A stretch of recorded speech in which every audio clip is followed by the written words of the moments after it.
Welcome to Everybody Studios. I'm Meredith Dean, your host for Everybody in Charlotte. I'm so excited to have this phenomenal guest. We have Madina Alam, who's with us. She is a licensed mental health therapist, a speaker, a model, and she was also on The Bachelor from last season. Welcome, Madina. Thanks for having me. I'm so excited. Oh, I'm thrilled that you're here. And, we've chatted about so much too off camera. And I just think you have the most amazing personality. But I'm thrilled Aw, that you're in Charlotte because you're building a lot of community here. You have this event coming up, and I would yeah. love for you to tell everyone about it too. Yeah. So it's Men's Mental Health Awareness Month. So I figured it would be a great opportunity to have an event. So I'll have it on June 27th from 7 to 9 at the Hamilton. I have hand selected 4 men panelists, and I will ask them questions about mental health and their personal experiences. Tried my best to make it as diverse of a panel as I possibly could. And I just really wanted to open up conversations that maybe we aren't given the space to have. I think, like in general, men and women, we're not really encouraged to open up. And so I am just hoping to consistently have mental health events each month to open up that space. And I love that you're going to do that each Yeah. month too. I mean, you've been putting out such great reels too that are talking about mental health. And I feel like you give people tangible things that they can do to combat anxiety and all sorts of different things. So I think that this is going to be great to build that offline community because you've already built such a good online community too. Yeah. Yeah. I'm so passionate about it just because I've seen so many people struggle with finding the right therapist. And what people don't know is that when it comes to certain disorders, traditional therapy, like when you're going and you're talking with your therapist, can actually make your symptoms worse. So I specialize in anxiety related disorders. And when we think of anxiety, we think that the structures in the brain that anxiety lives in doesn't understand language. And so you can't convince or talk yourself out of that. And so that's why traditional therapy, when you're like talking and figuring out things with your therapist, is actually keeping you stuck and sometimes making your symptoms worse. So I want to create a community and a platform where people are able to ask these questions and to get the proper help because it's sad to see that a lot of people's symptoms are getting worse. 100%. I feel like you're totally speaking to me here. I'm thinking about, can you give maybe examples if someone has OCD and what are the things that you would do in a therapy session to help them with combating that? Yeah, so I would literally do things that they're either avoiding doing or they're procrastinating doing or maybe trying to do in a particular way. A lot of times people with anxiety want to do things in a very rigid way. So like literally like hanging a painting upside down, messing up their hair, wearing their shirt inside out, calling. During the session. Yeah. Yes, yeah, because when you talk about it, you're not really getting to the root of the problem. And so you want to make sure that you're showing them real time that they can handle anxiety provoking things. And that's why this type of therapy, it's the most effective therapy research backed for anxiety related disorders. And everyone has anxiety, so I don't even want to say disorders because I myself use these skills all the time. Um, you know, again, behaviorally doing the thing that you're avoiding doing or you're procrastinating doing. And would you call it almost exposure therapy? Yeah, it Is is actually. The full term is exposure response prevention. So you're exposing yourself to something that's scary, and there's a layer of overcorrection that goes on too. So I don't know, purposefully have someone go into a coffee shop and tell the barista that their order is wrong, right? To address some social anxiety, or maybe calling their friend real time in session, setting a boundary with their friend real time, because you're literally exposing and you're overcorrecting years and years of what they've learned when it comes to fear. unlearning that Yeah. fear. That's amazing. And you also talked about this really good comparison with a thermostat with your brain Yeah. too. Can you kind of talk about that a little bit? Yeah. So when we think of the brain, think of it as a thermostat. So evolutionarily, it cannot sustain a high level of anxiety. The issue is someone that has anxiety will try to get the anxiety to come down in like a manufactured way. So they might avoid something, they might procrastinate something, they might fix something, they might spend a lot of time planning and preparing. So they are bringing the anxiety down momentarily. What happens when the brain realizes you're doing that over and over again? The thermostat turns off because the brain says you don't have to work anymore because the person is going to fix it. The issue is that then you're like spending so much time and energy and effort going around fixing everything. And I always tell people with anxiety that I can't get rid of discomfort, uncertainty, feared outcomes, but I can help you save the time and the energy that you're putting into trying to prevent those things from happening. I love that. And another thing that you had also talked about was just kinda saying no, or yeah, go into what you were talking about where Yeah. you're essentially talking to yourself, being like, Yeah. I don't know. I'm gonna have this response." Yeah, one of the best things you can do is when you have a fear that pops in or an anxiety, it often starts with what if? Like, Mm, what if I mess up on this podcast, right? The best way you can respond is by saying, I don't know. And that doesn't mean there's not a layer or a level of preparation and planning that goes into things. Rather, it is anything that's excessive or time consuming. So, um, anything that falls into those categories, that's when you can start using the I don't know, right? There's a certain level of preparing that goes on. When you say I don't know, you're acknowledging that you don't have to ruminate, you don't have to think, right? There's a huge difference between thought and thinking. So when we think of thoughts that pop in, like the what if I do bad on this podcast, that you can't control. But I can control what I do with that thought or how I respond to it. So that's the thinking aspect. And that's where the I don't know phrase can come in. ooh, I Yeah. like this. See, Yeah. this is just amazing already. Thanks. And another thing is, I feel like with mental health, also that's a big topic when it comes to social media and Mhm. cyberbullying in general. Yeah. And we've kind of talked about how different people can be online compared to that offline community and why you want to bring those spaces together. So Yeah. what are things that you've kind of dealt with even maybe after the show or maybe during the show or after filming that you feel like has been kind of difficult for you, but now you're pushing forward?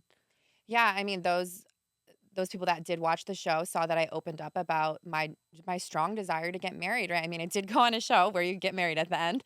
Yeah. So and I think what people don't realize too is when you go on the show, you do give up dating for a period of time. And so I did feel pressure going on.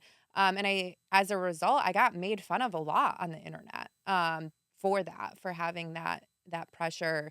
People were telling me, just own it. She's beautiful, like blah, blah. And it's like, I didn't say anything about the way I look. And also, I can feel how I want to feel. So, no, I'm not going to own it because that's not how I feel. I think I love my single life. I feel like a strong, independent woman. And I also really want to find my partner.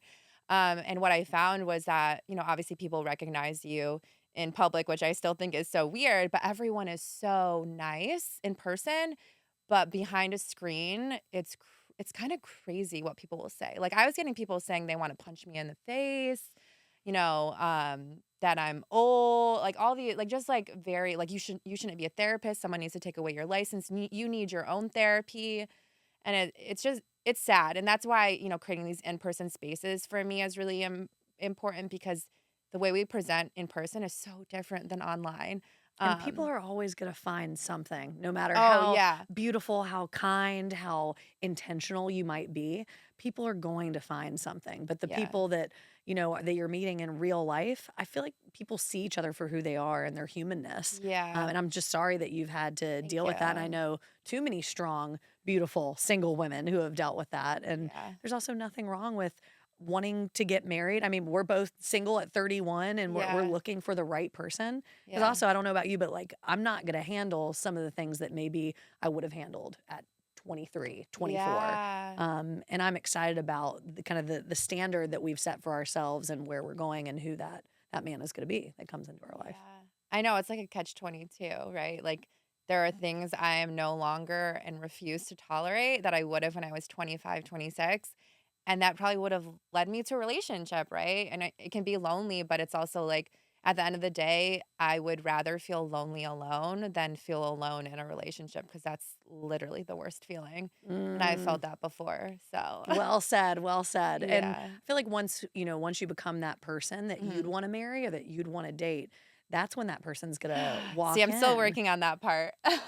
But that's gonna happen, and Yeah. and I have no doubt that that's gonna happen for you and for me, and maybe it didn't come through The Bachelor for you that time, but Mhm. there's someone or maybe multiple people that you meet and you're dating coming up that's gonna be amazing, but Yeah, you're a I lot don't more optimistic than I I am. am optimistic because I feel like there's everybody out there. We're here at Everybody Studios, but there Yeah. is someone for everyone or multiple people, and maybe there's multiple soulmates that are out there too. I don't Yeah. know. Maybe I am just really positive about it That's for a good some thing. reason. That's a no, that's a good thing. I feel like I've definitely had, like, a little bit of a pessimistic vibe to it, and so I actually kind of pretty much gave dating a break as of late because of it, so Oh, there's gonna be something absolutely amazing coming your way. we'll I see. can feel that for you. I know that. I know that. But so tell me more about maybe your experience in Charlotte so far, what you've thought about. We don't have to talk about the dating scene unless you want to, but maybe some of your favorite places you've gone to or Yeah. what you enjoy doing here. Yeah, I originally moved here just for the weather, so I literally packed my car in the middle of COVID from New York and drove down. 2 years ago, right? Yeah, 2 years ago. I originally went to Raleigh, and then, um, I've been in Charlotte for 2 years. But yeah, I love being outside, I love working out, so, right now, I'm really loving Grit Boxing in South End, it's a boxing studio. Um, Also loving this is more recent, I've been going to West Cap Secret, pretty good workout there. It's a I great really workout. It is yeah. tough. It's real tough.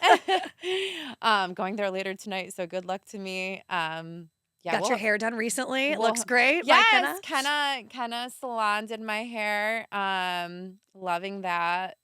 All the restaurants, I love eating, but I feel like I'm a foodie in the sense that I'll eat everything, but I don't think that's a foodie. I think a foodie is, like, probably a little more picky with food. So I'm not a good person to be like, "This is where you get the best," like, I'll eat any sushi, I'll eat any like, I will eat streetcar food, like I love that. Not picky. See, great for dates. There I you know. go. I literally was talking to one of my friends actually from the show. I was like, "Girl, if you gave me vodka and tequila in a drink, like separate drinks, I would not be able to tell the difference." And I'm like, "How am I single? How am I single? Like Cheap date. I'm like, I'm cool and you can probably give me like bottom shelf vodka and I wouldn't even know." Like Cracking up. You would be a great date. What do you feel like okay, question here. What do you feel like you present when you go on a date? I Yeah. feel like you had to go through this Uh, introduction with a man on national television, and that's hard in itself, so but hard what about, like, in the wild in Charlotte? in the wild. Oh gosh, I don't know. I feel like I haven't really been on a ton of dates since I've been back actually. I was in a relationship like almost 2 years ago now, and I feel like that one really kind of sent me for a doozy. So I just feel like I've been pretty pessimistic. But I think I've been told by I hate this word, but I've been told intimidating. And I hate saying this. I hate saying I don't because I don't think there's anything intimidating about me, right? And maybe it's because I experience it as like a negative word, but and I this is bold for me to say, but I'm gonna say I think if you feel a certain way around someone, it's typically a reflection of something that's inside you. So I do say, like, if you feel intimidated, it's probably because you're intimidated. Mhm. And I'm not just saying this with dating, right? But like, and I say this just in general in therapy. Like, if I go on someone's page, for example, and I feel like maybe a sore spot, like a negative emotion, I'm like, ooh, that's not them, that's me. What did I see from them that provoked me? Like, and this is probably not popular opinion, but that saying of like if someone makes you feel bad about yourself, like you should unfollow them. And I say no. If someone makes me feel bad about myself, I need to figure out like I need to go in and find what happened, and then I need to act in opposition of it, right?